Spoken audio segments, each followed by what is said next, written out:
It is a salute to service. That is the July issue of 501 Life magazine, and Stefanie Brazile is with us to talk about that issue. And our buddy Ty Ledbetter, right there on the cover, one of three people on the cover, Captain Ty Ledbetter. Great, great man.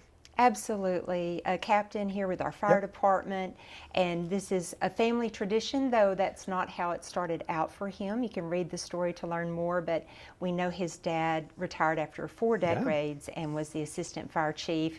This was not Ty's plan, but he ended up going into this profession, and we're so glad.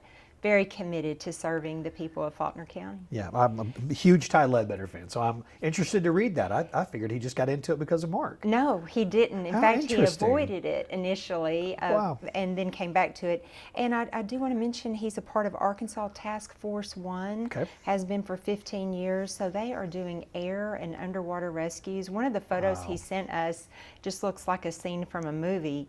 But, you know, it's very serious, and we very much appreciate that. Well, good. Looking forward to reading about him. Your couple of the month is actually, half of the couple of the month is one of our guests coming up on this episode of Here and There, Jessica and Grant Clausen. And Jessica's going to be on in just a few minutes to talk about Stuff the Bus and United Way and all the work that they do over there. So tell us about them as a couple. We were trying to highlight another segment of service, which we know she serves a lot of nonprofits through the United Way of Central Arkansas. And yes, she and Grant have 3 children. They have a really sweet love story and some beautiful photos to go along with that. So it'd be nice to get to know her on a more personal level. Absolutely. Before you do the interview. Before we talk to her about everything that she does and the United Way of Central Arkansas does, which is, we probably don't have enough time to cover everything that they do. True. In the entertaining feature, we're going to meet Major Mike Walsh with the Conway Police Department.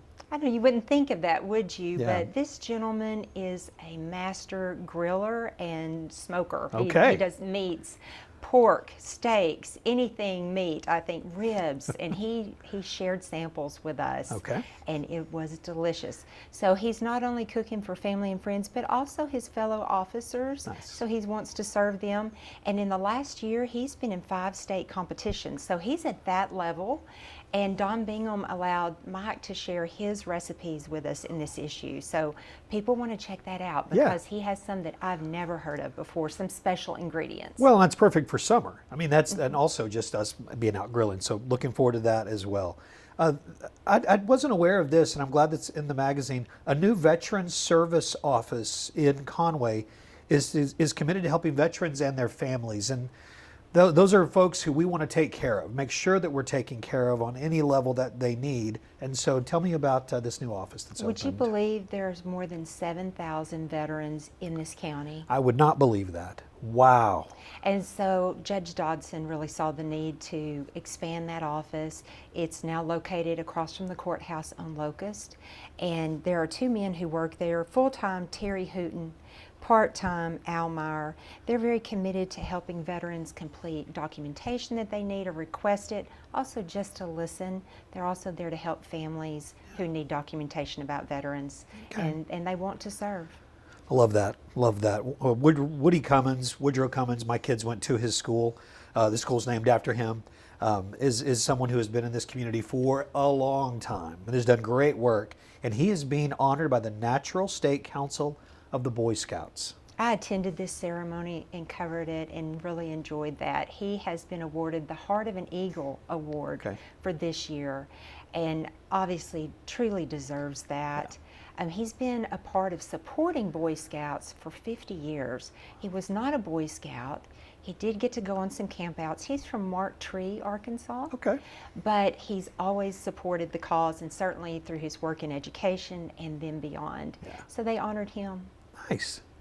Well deserved. I mean, any honor that he gets, he has lived a life of service to others. The Conway Morning Optimist Club hosted their annual fishing derby. What happened there? Across from the Bob Courtway Middle School. And they do that each year. I also attended that. It was so much fun. More than 50 kids came out, 20 volunteers, plus grandparents and parents there. I met a couple of families who said they have been coming for years. Okay. And it was so cute to see even like a 3-year-old little girl try to hold up her big line of catfish because the Arkansas Game and Fish Commission had stocked the pond, so they were all catching fish and having a good time. So just want to highlight the Conway Morning Optimist Club and show appreciation for them. We have so many good service organizations in our city, but this is a really fun thing they do for kids each summer, and they've already got it on the books for next June. Nice. A couple of blocks from where we're sitting right now is the Central Fire Station, the one downtown that folks know about at Locust Street. That new mural that's there is just beautiful. I feel like we've got a lot of beautiful murals in town. That one really is amazing, but there are things hidden in it. Yes. So, and I'll admit, I hope for a red light so I can look over there and see what I can find, but I need to stop the car and get out and look. Tell me about this little hide and seek we're playing. So Joel Boyd is the artist for that, and our mayor, who was the former fire chief, Bart Castleberry, he's the one who wanted this mural to happen there at the fire station.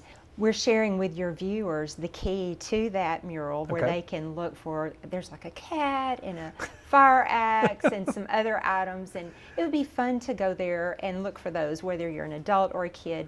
That's also where Captain Ledbetter offices, and he told me that they welcome for kids to come by anytime. They like to do extra fire education, and sometimes kids will just listen more or ask questions with that one-on-one time.